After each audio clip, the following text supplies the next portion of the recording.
Hello అండి, నా పేరు లక్ష్మి. లక్కీ క్రిష్ ఆడియో నవల్స్కి స్వాగతం. ముందుగా మీకు మా వీడియోస్ నచ్చినట్లయితే తప్పకుండా లైక్ చేయండి, షేర్ చేయండి, కామెంట్ చేయండి, అలాగే సబ్స్క్రైబ్ చేయండి. Thank you. కపాలదుర్గం 13వ భాగం. ఇది చందమామ ధారావాహిక. రచన దాసరి సుబ్రహ్మణ్యం గారు. చంద్రపుర సేనానాయకుడు తాను కూడా సైనికులతో పాటు మాంత్రికుడు గుహపై నుంచి విసురుతున్న బంగారు రాళ్లను ఏరుకోబోయి అది సేనాని అంతవాడు చేయవలసిన పని కాదనుకుని సైనికులతో, ఒరే, నా వంతు బంగారాన్ని మూటగా కట్టి నా గుర్రం మీద వేయండి. ఆ పని పూర్తి కాగానే అందరం నగరానికి బయలుదేరుదాం అన్నాడు. సైనికులు బంగారాన్ని మోయగలిగినంత భుజాలకెత్తుకుని బయలుదేరబోయిన వాళ్లల్లా ఒక సైనికుడు ఏదో సైగ చేయటంతో ఆగి గుంపులుగా కూడి గుసగుసలు ప్రారంభించారు. ఈ లోపల అనంతశర్మ గజదొంగ నరేంద్రుని హెచ్చరించి హరహర భైరాగి కట్లు విప్పించాడు. గుహ పైభాగాన నిలబడి అంతా చూస్తున్న కపాల మాంత్రికుడు మంత్రదండం పైకెత్తి కపాలకేసిని అంటూ పెద్దగా ఒక కేక పెట్టి హరహర భైరాగితో, ఒరే శిష్య భైరాగి, నేను చంద్రపురానికి వచ్చి రాజు శత్రుంజయ మామను కలుసుకోవటం ఏదైనా ప్రమాదానికి దారితీయదు కదా, నీ సలహా ఏమిటి అని అడిగాడు.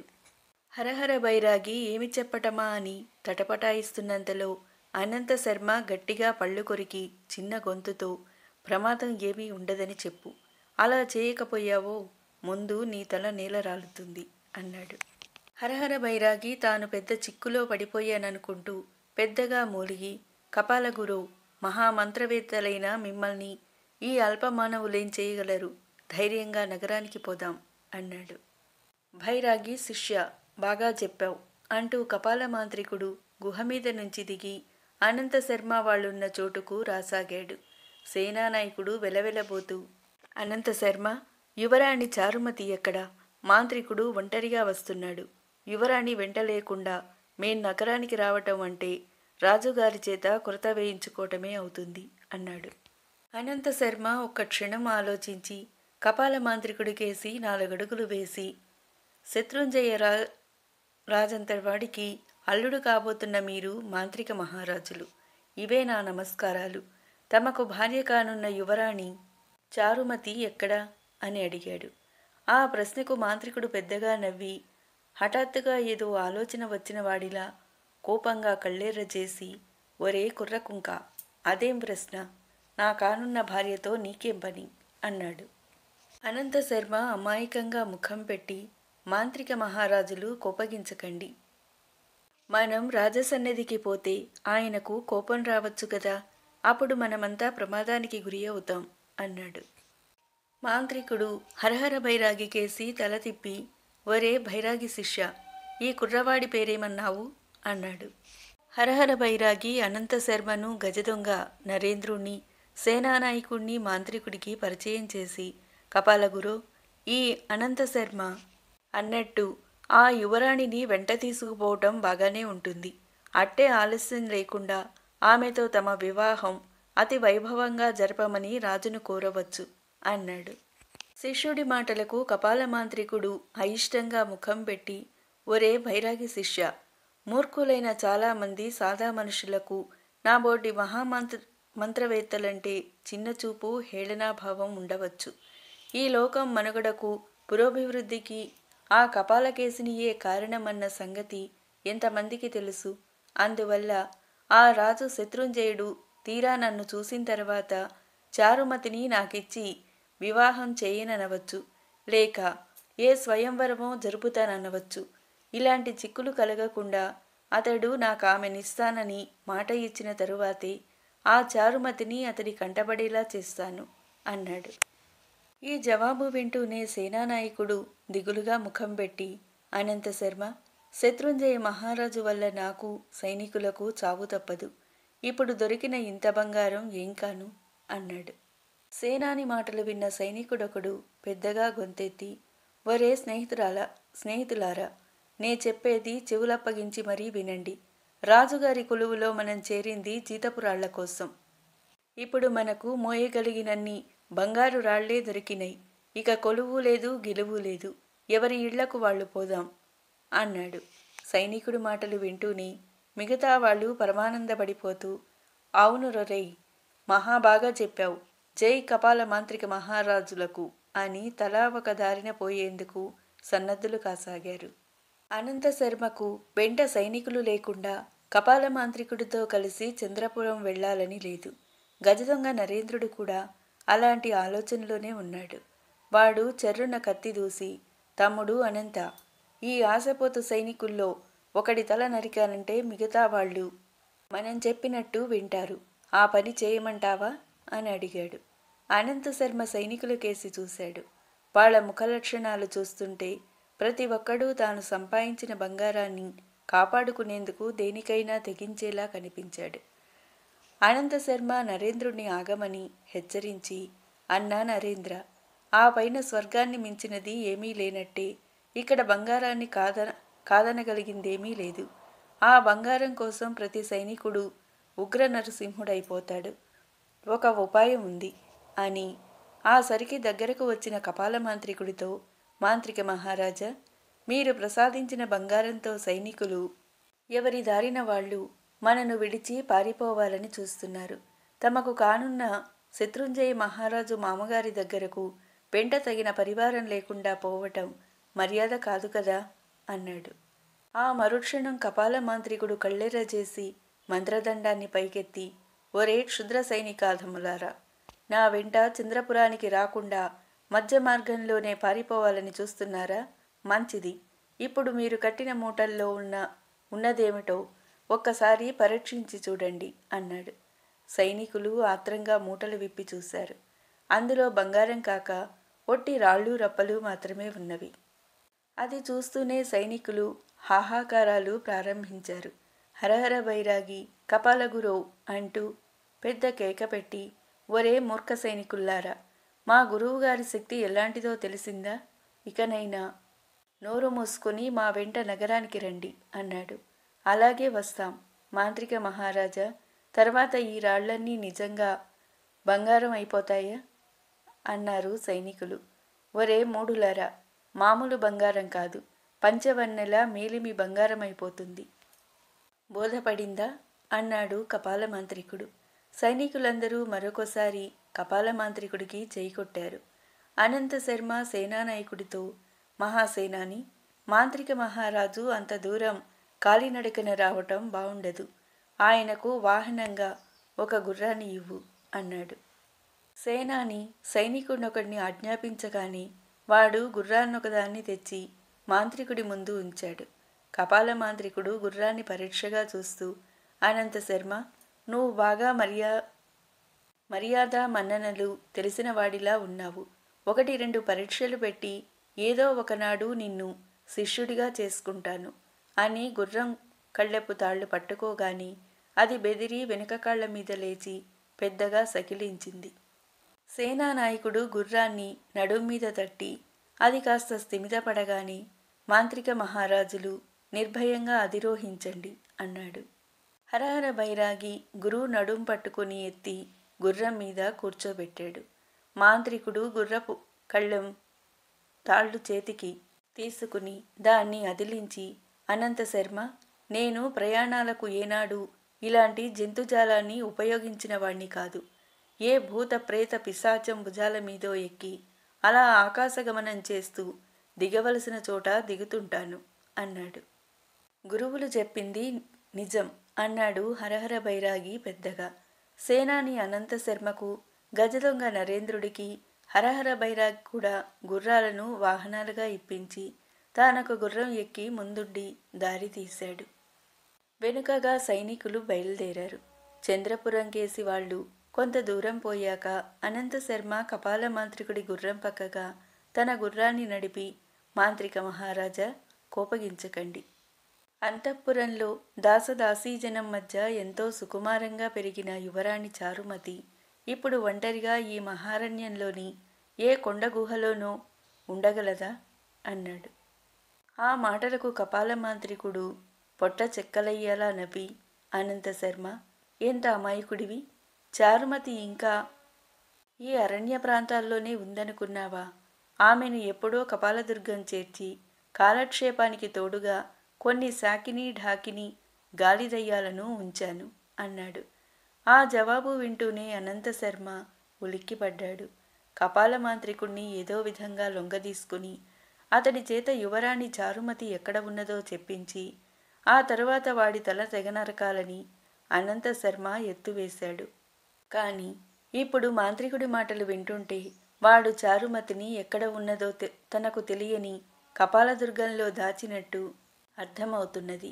కపాలదుర్గం ఉన్న ప్రదేశం తెలుసుకోవటం ఎలానా అని ఆలోచిస్తూ అనంతశర్మ తన గుర్రాన్ని గజదొంగ నరేంద్రుడెక్కి ఉన్న గుర్రం దగ్గరకు నడిపి అతడికి సంగతి సందర్భాలు చెప్పి, అన్నా నరేంద్ర, మనం అనవసరంగా ఈ యువరాణి చారుమతి కపాల మాంత్రికుల గొడవల్లో ఇరుక్కున్నామనుకుంటాను. మనం పక్కకు తప్పుకుని మన దారిన మనం పోవటం బావుంటుందంటావా అని అడిగాడు. నరేంద్రుడు విసుగుపడుతున్నట్టు అనంతశర్మ కేసి చూసి, తమ్ముడు అనంత, ఇదే రకం పిరికితనం ఆ శత్రుంజయ రాజు కోసం కాకపోయినా ఒక కన్య దుర్మార్గుడైన మాంత్రికుడి చేతికి చిక్కి అవస్థల పాలవుతుంటే మనం సాయపడకుండా ఊరుకోవటం వీరలక్షణమవుతుందా అని అడిగాడు. ఆ మాట నిజమే, కానీ ఈ జిత్తులమారి కపాల మాంత్రికుడి చేత ఆ కపాలదుర్గం ఎక్కడ ఉన్నదో చెప్పించటం ఎలా? వాడు చావుకైనా సిద్ధపడచ్చు గాని తన రహస్యం బయటపెడతాడనుకోను అన్నాడు అనంతశర్మ. ఆ మాంత్రికుడి ప్రాణాలు తీయకుండా వాడి చేత నిజం చెప్పించే తంత్రం నాకు తెలుసు తమ్ముడు. ముందు మనం చంద్రపురం చేరని అన్నాడు గజదొంగ నరేంద్రుడు. నరేంద్రుడు మాట ముగించే లోపలే సైనికుల్లో చిన్న కలకలం బయలుదేరింది. అదిగో మంత్రిగారు ఇటే వస్తున్నారు అంటూ కొందరు కేకలు పెట్టారు. అంతలో నలుగురు అశ్వికులు వెంటరాగా ముందు గుర్రాన్ని ఉరికిస్తూ చంద్రపుర మంత్రి సేనానాయకుణ్ణి సమీపించి, మహాసేనాని, యువరాణి ఎక్కడా? ఈ భైరాగి వెధవలందర్నీ వెంటబెట్టుకుని నువ్వు నగరానికి వస్తున్నావేం అని అడిగాడు కోపంగా. సేనానాయకుడు జవాబు చెప్పబోయేంతలో కపాల మాంత్రికుడు కోపంతో ఊగిపోతూ మంత్రదండాన్ని పైకెత్తి, కపాలకేసిని అంటూ పెద్దగా అరిచి, కపాల దుర్గాధిపతినైన నేను భైరాగినా? ఏమా ధిక్కారం! ఈ మాట అన్నవాడు గాడిదనెక్కి వచ్చిన చంద్రపురం మంత్రి అన్నాడు. ఆ మరుక్షణం మంత్రి ఎక్కి ఉన్న గుర్రం గాడిదగా మారి పెద్దగా ఒండ్ర పెడుతూ వెనుతిరిగి మంత్రితో పాటు నగరం కేసి పరిగెత్తసాగింది. చంద్రపుర మంత్రి గాడిదగా మారిన తన గుర్రాన్ని నిలబెట్టేందుకు కళ్ళాలు బలంగా పట్టుకుని లాగి చూశాడు. కాని గాడిద ఏమాత్రం తన వేగాన్ని తగ్గించకుండా నగరం కేసి పరిగెత్తసాగింది. అనంతశర్మ ఈ అద్భుతం చూసి ఆశ్చర్య భయాలతో మునిగి తేలుతున్న సేనాని సైనికులతో, మీ రాజుగారికి కానున్న అల్లుడు మాంత్రికుల వారి శక్తి ఎలాంటిదో చూశారు కదా, ఇక బుద్ధిగా కపాల మాంత్రికుల వారి వెంట నగరానికి నడవండి అన్నాడు. సైనికులందరూ ఏకకంఠంగా అల్లుడు మాంత్రిక మహారాజుకు జై అంటూ గట్టిగా కేకపెట్టి తాము అంతకుముందు సంపాదించిన బంగారం తిరిగి రాళ్లుగా మారిపోయిందేమో అని భయపడుతూ కట్టిన మూటలు విప్పి చూడసాగారు. కపాల మాంత్రికుడు తన పక్కనే గుర్రం మీద వస్తున్న హరహర బైరాగితో, ఒరే బైరాగి శిష్య, సైనిక పరివారం అంతా మన వెంట రాక అలా మూటల్లో ఏమిటి వెతుక్కుంటున్నారు అని అడిగాడు. హరహర బైరాగి జవాబు చెప్పే లోపల అనంతశర్మ, మాంత్రిక మహారాజా, మరేం లేదు. మంత్రిగారి గుర్రం గాడిద అయిపోయినట్టే తమకు దొరికిన బంగారం రాళ్ళు రప్పలు అయిపోయాయేమోనని సైనికులు భయపడుతున్నారు అన్నాడు. ఆ జవాబుకు కపాల మాంత్రికుడు కోపం తెచ్చుకొని, ఆ చంద్రపుర మంత్రి గుర్రం గాడిద కావటానికి ఈ సైనికులకు నేను బహూకరించిన బంగారు కపాలాలు రాళ్ళు రప్పలు అయిపోవటానికి ఏమిటి సంబంధం? ఒరే మూర్ఖ సైనికుల్లారా, నేను మీకిచ్చింది జీవం లేని బంగారం కాదు, సజీవమైన బంగారం చూడండి అన్నాడు. ఆ మరుక్షణం మూటల్లో కపాలాకారంలో ఉన్న బంగారం ప్రాణం వచ్చినట్టుగా కదలసాగింది. అది చూస్తూనే సైనికులు భయకంపితులైపోయి దూరంగా పరిగెత్తసాగారు. గజదొంగ నరేంద్రుడు కోపంతో ఒక్కసారి గట్టిగా పళ్ళు కొరికి, తమ్ముడు అనంత, ఏమిటి గారడీ గమ్మత్తులు? నీవు మంత్ర విద్యలు తెలిసిన వాడివే కదా, ఈ చచ్చు కపాల మాంత్రికుణ్ణి ఏ నక్కగానో కుక్కగానో మార్చరాదా అన్నాడు. అన్నా నరేంద్ర, కాస్త మెల్లిగా మాట్లాడు. మనకు యశవంత నగరం రాజు యశకేతుడు తన కొడుకును మంత్రి కొడుకును ప్రాణాలతో వెతికి తెస్తే 20 గ్రామాలు బహూకరిస్తానన్నాడు. వాళ్లలో ఒకడు హరహర బైరాగి ధాటికి తట్టుకోలేక ప్రాణాలు పోగొట్టుకున్నాడు. రెండోవాడు సురక్షితంగా నగరం చేరాడో లేదో తెలియదు. రామాయణంలో పిడకల వేటలాగా మధ్య ఈ యువరాణి చారుమతి అపహరణ వచ్చిపడింది. ఈ కపాలంగాడితో విరోధం తెచ్చుకుంటే వాడి కపాలదుర్గం ఎక్కడ ఉన్నదో తెలుసుకోవటం ఎలా? అక్కడ బందీతురాలై ఉన్న చారుమతిని రక్షించటం ఎలా అన్నాడు అనంతశర్మ. అది నిజమే.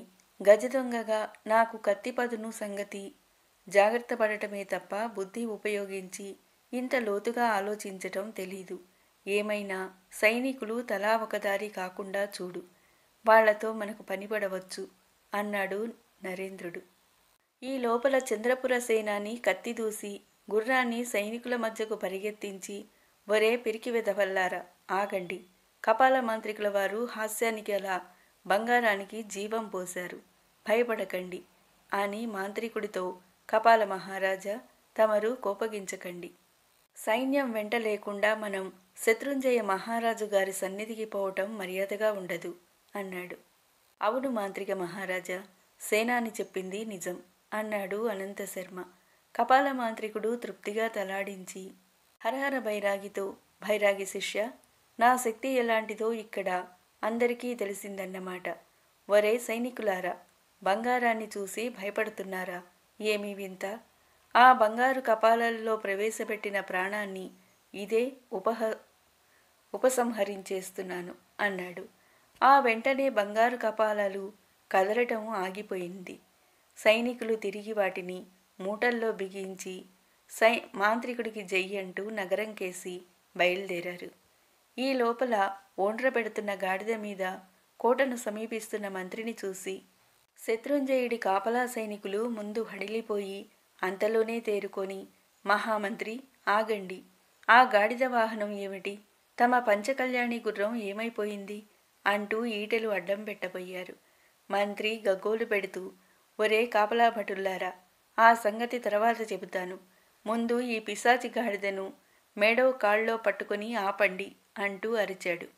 గాడిద తనను పట్టుకోబోయిన కాపలా భటునొకణ్ణి నోట కరిచి దూరంగా విసిరేసి ఇద్దరిని వెనుక కాళ్లతో మట్టి కరిచేలా తన్ని ద్వారం గుండా కోటలో ప్రవేశించి రాజభవనం మెట్ల మీద గెంతుతూ మిద్దె పైభాగానికి పోయింది.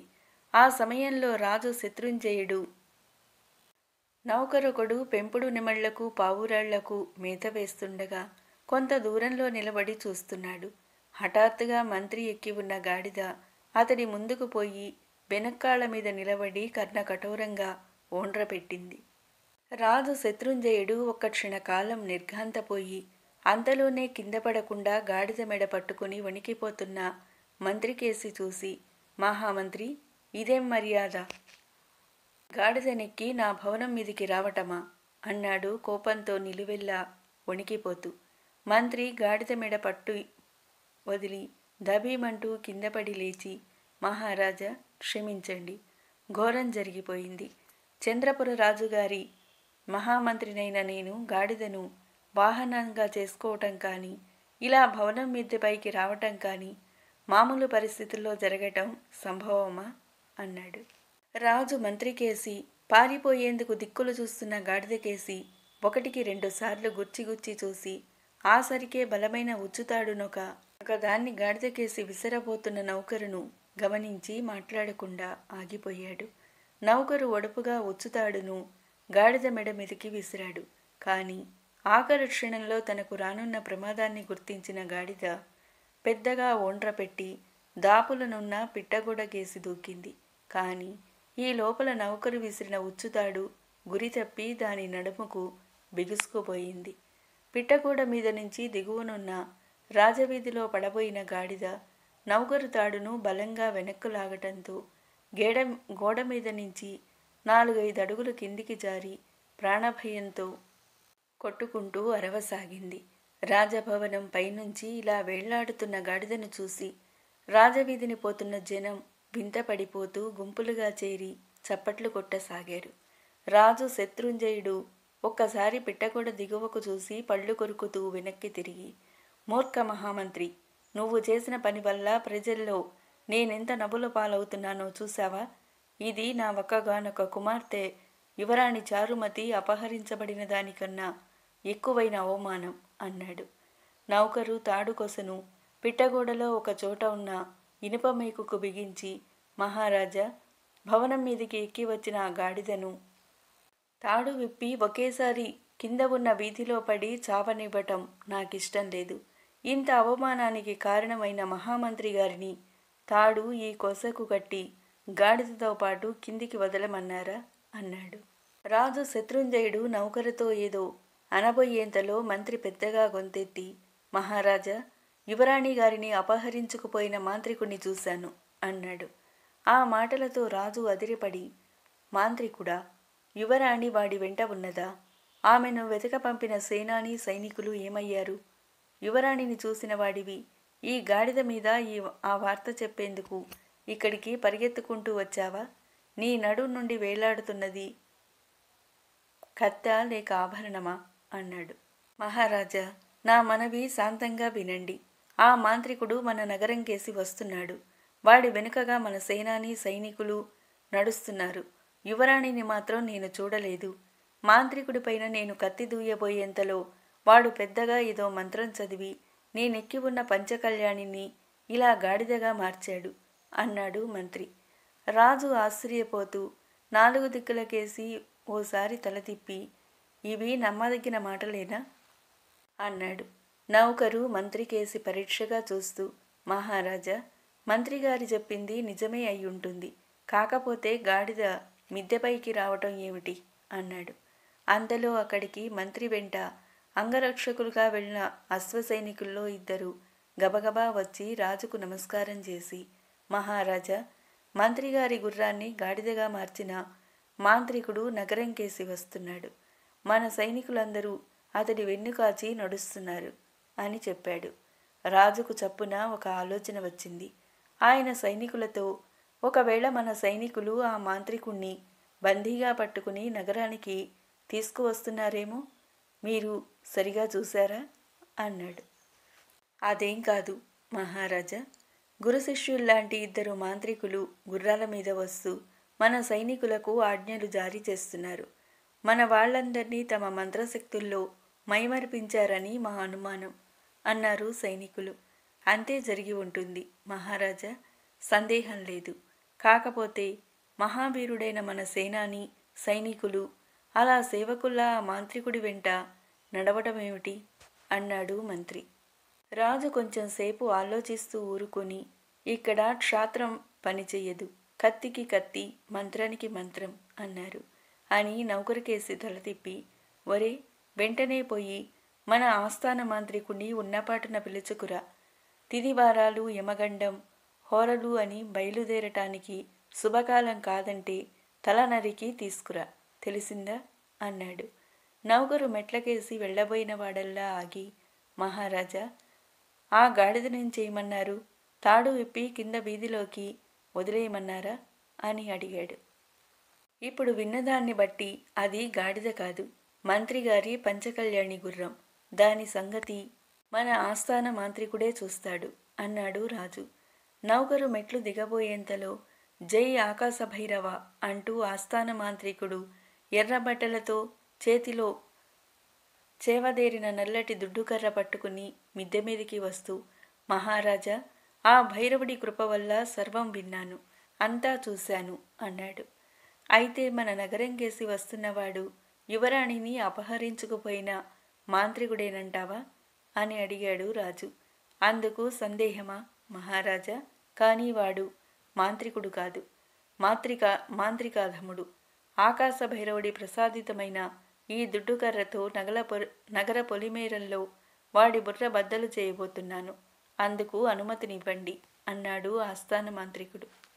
మహారాజా, ఆ మాంత్రికుడి బుర్ర బద్దలు కొట్టే ముందు యువరాణిని వాడెక్కడ దాచాడో తెలుసుకోవటం అవసరం కదా అన్నాడు మంత్రి. రాజు మాట్లాడబోయేంతలో ఆస్థాన మాంత్రికుడు అడ్డు వచ్చి, ఆ స్వల్ప విషయం నాకు తెలియదా మహామంత్రి అని నౌకరుతో, ఒరే, నేను ఇక్కడి నుంచే తాడు పట్టుకుని మంత్రపు గాడిదతో పాటు రాజవీధిలో దిగి దాన్ని అధివహించి ఆ తుచ్చమాంత్రికుడి అంతం చూస్తాను అంటూ పోయి తాడు పట్టుకుని పిట్టగోడ మీద నుంచి ఓండ్రబెడుతున్న గాడిద మీదికి జారాడు. నౌకరు తాడు కొసను మేకు నుంచి విప్పి మెల్లిగా కిందికి జార్చసాగాడు. అంత ఎత్తు నుంచి కిందికి వస్తున్న గాడిదను, ఆస్థాన మాంత్రికుడిని చూసి వీధిలో చేరిన జనం ఉత్సాహం కొద్దీ చప్పట్లు కొట్టసాగారు. తరువాయి భాగం మరో వీడియోలో. Thank you.